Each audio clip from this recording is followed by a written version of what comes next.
Olá, meu nome é Josirene Fischer de Camargo, sou professora da Escola Hilda Barazete, atuo no Laboratório de Informática Educativa com estudantes de oitavos, nonos anos ITA, turma de aceleração, e com Tecnomídias com estudantes dos quartos e quintos anos. Vou fazer um breve relato para vocês sobre as nossas atividades monitoradas durante a pandemia.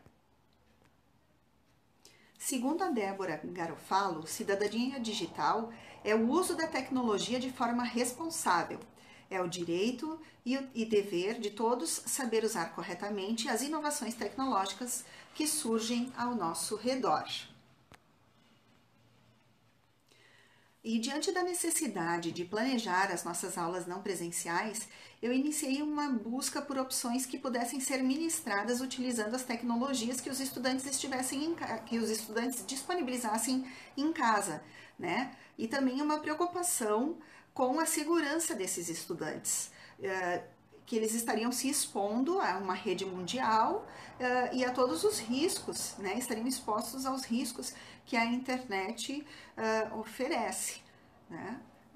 Nessa busca, recorri às aulas no portal da educação, nas atividades pedagógicas de apoio ao professor e também recorri às apostilas, o material que eu tenho, que juntei ao longo das formações que a mantenedora disponibilizou para nós professores, participação em seminários, e esse material todo também tinha em casa, e aí comecei essa busca para que fizesse um planejamento de maneira mais adequada. Eu sou uma professora que gosto muito de compartilhar as atividades que eu produzo e também gosto de receber as atividades dos meus colegas e adaptar à realidade da minha escola.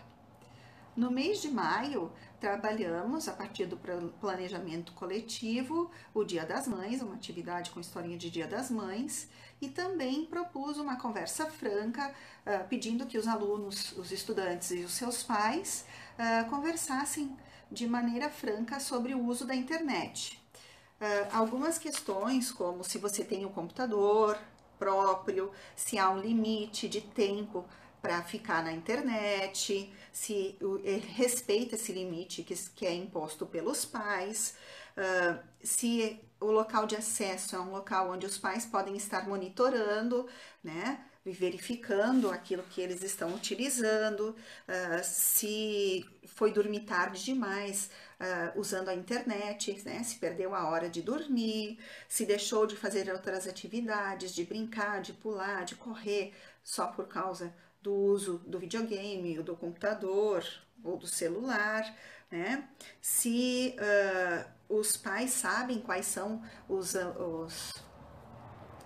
aplicativos, as páginas que eles gostam de acessar, ou se eles escondem dos pais, e se os pais também têm acesso às senhas deles. De maneira geral, eu considerei satisfatório as respostas que vieram, porque eles estão conscientes, né? Não sabemos como é que isso funciona em casa mesmo, mas me parecem conscientes de que eles têm que contar com o apoio dos pais. Essa também é uma preocupação nossa no início de cada ano letivo. A gente faz uma apresentação das combinações, das regras do laboratório e trabalha com eles já esse alerta, né, da importância dos perigos que estar conectado à rede mundial oferece.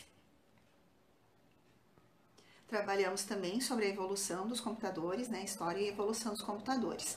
Em junho, aí a criação do próprio avatar como um recurso de segurança, né, ao invés deles usarem fotos, eles podem estar usando então esse avatar. Recorri ao material de formações anteriores, que é a cartilha do Safer Dicas, para trabalhar as questões dos jogos online e também do uso excessivo da rede de computadores. Eu também trabalhei em atividade conhecendo melhor o teclado do computador.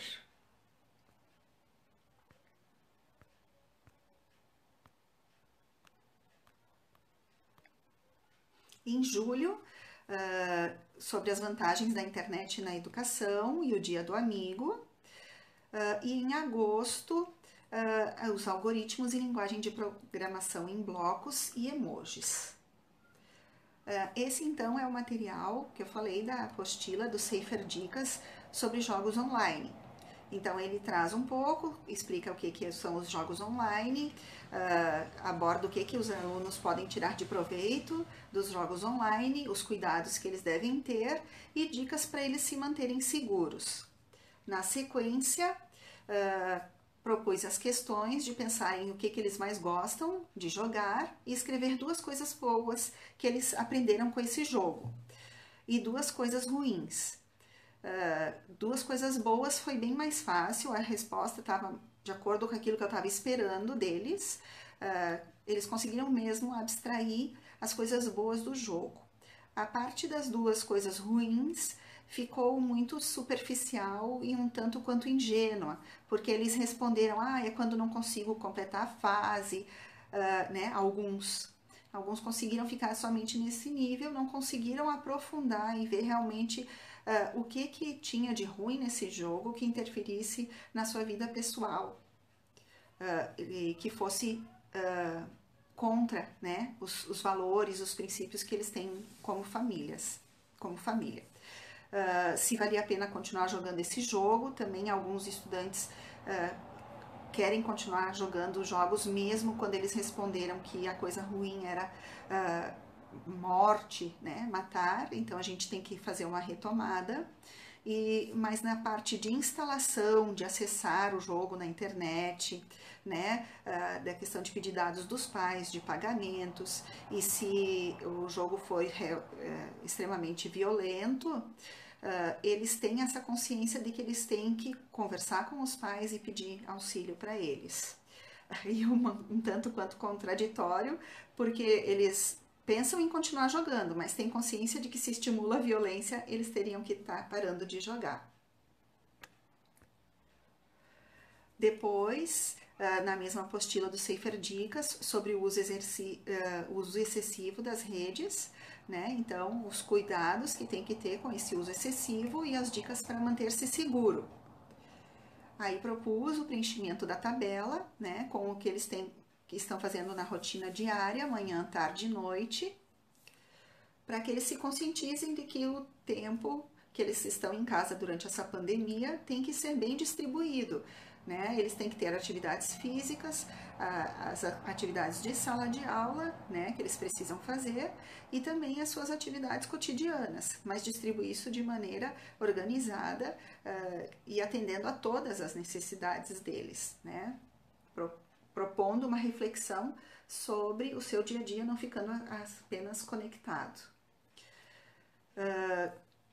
Estamos continuando, né? Vamos continuar com esse planejamento, abordando outros tópicos constantes nesta apostila e me coloco à disposição através do meu e-mail e gostaria de indicar também material para planejamento e para consulta, o portal da educação do NTM, nas trilhas, né? Ali tem bastante material, temos muitas colegas com bastante material também interessante e bem aplicável, de acordo com as necessidades que nós estamos tendo agora em tempos de pandemia.